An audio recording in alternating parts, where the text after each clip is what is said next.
There are all kinds of goods in the world. For this video, we focus on information goods. You might already guess what they offer: information. But don't only think of school books when we say information, since information goods are more than that. Movies, music, and newspapers are also information goods. Next to the characteristic that they possess information, they most likely are goods that you have to experience, and for the company who makes them, the development of the first copy is pretty expensive. However, after the first copy, the production costs are very low. We will now focus on newspapers and the transformation of this market. Newspapers have been available for all classes in their current form since 1665. After decades of stable revenue generation, the traditional role of newspaper publishers as intermediary between readers, advertisers, and authors all changed. In the 60s and 70s, the newspapers began to distribute their newspapers internationally within Europe and the USA. In the 70s and 80s, the rise of electronic distribution of newspapers in databases began. Later, it was also possible to read the news online through subscription. Nowadays, news is widely available throughout the internet. Due to digitalization, the industry has changed. This will be discussed by using Porter's 5 forces. The threat of new entrants has increased, while the starting costs of spreading and gathering news have decreased, since it is no longer necessary to own a news agency. Fixed costs are lower than traditionally, and the internet gives direct access to a large consumer base. The power of suppliers has also increased because they do not necessarily need the newspaper as intermediary anymore. They are able to publish it directly on the internet, therefore making journalists more independent. The power of buyers has also increased, since customers do not have to subscribe to one particular newspaper anymore, which reduced the switching costs. The consumers just don't buy the news anymore that they don't like, and by this, the suppliers are forced into delivering what the consumers want. Traditionally, the reader of the newspapers tended to be loyal to it. Thus, the threat of substitutes used to be moderate. Nowadays, there are numerous substitutes like blogs, social media, and mobile apps. Due to this, newspapers are no longer the only source of the news, which increases the threat of substitutes. The competitive rivalry also rose since the rules of the game have changed. The newspaper industry no longer consists of a multi-sided business model, since the companies publishing the news don't act solely as intermediaries anymore.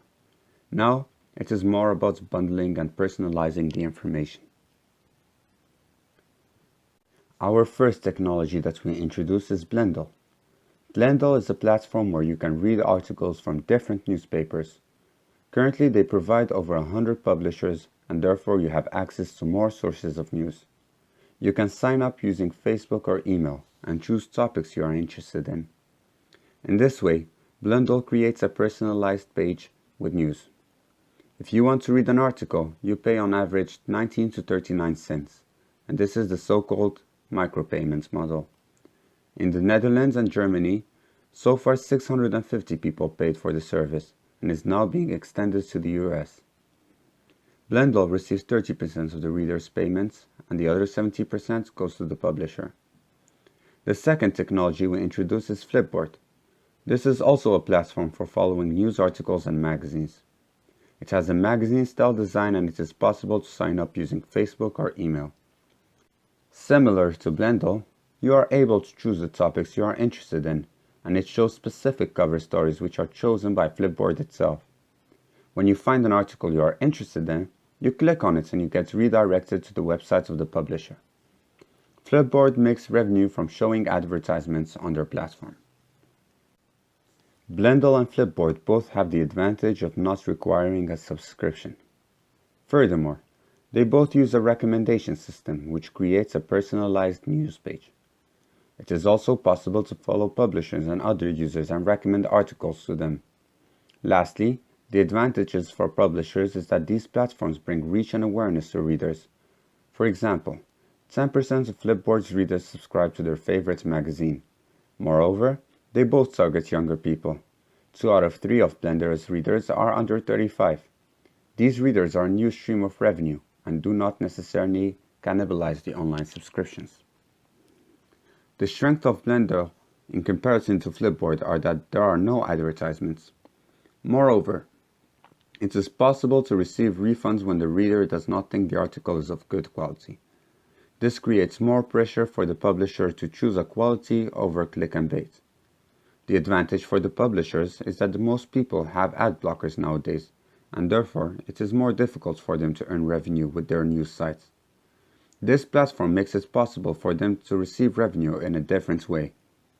However, the weakness for Blendle is the payments for the articles. This is both a monetary disadvantage, but it also requires more effort from the readers. The strengths of Flipboard are that there is no payments for these articles, and that they use a differentiated method of advertisement, which they call the class over mass advertising model.